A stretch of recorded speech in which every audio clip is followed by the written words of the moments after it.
PM care फंडातून महाराष्ट्राच्या शेतकऱ्यांना कर्जमुक्त करा असं संजय राऊत म्हणतात। मुख्यमंत्र्यांनी दोन्ही उपमुख्यमंत्र्यांसहित मोदींना भेटावं। राऊतांकडून दोन्ही उपमुख्यमंत्र्यांचा उपटसुंभ असा उल्लेखही झालेला आहे। पीएम केअर फंडातून महाराष्ट्रासाठी पैसे आणले पाहिजेत असं जयंत पाटील म्हणतात।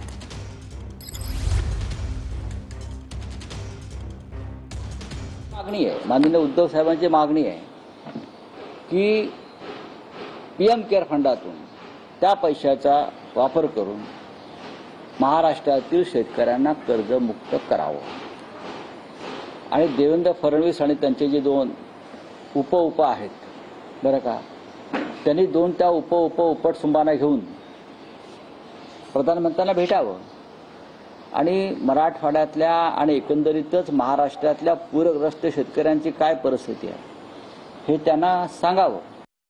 मुख्यमंत्री पीएम केअर मध्ये तुम्ही पैसे सीएम फंडाचं आव्हान काही राज्याच्या प्रमुख नेत्यांनी केलेलं। आता संधी आहे पीएम केअरने महाराष्ट्राला 20,000 कोटी रुपये देणे, याच्यापेक्षा कदाचित जास्त पैसे त्यांनी गोळा केलेले आहेत।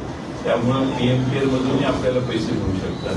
मुख्यमंत्री सहायता निधी मिळू शकतो। पीएम केअर हा देशाचा फंड आहे, त्यामुळे त्यातनं 15-20,000 कोटी रुपये जर मिळत असतील तर ज्यांनी त्या पीएम केअरची वकिली केली महाराष्ट्रात त्यांनी आता तिकडून जाऊन पैसे आणले पाहिजेत अशी आमची विनंती।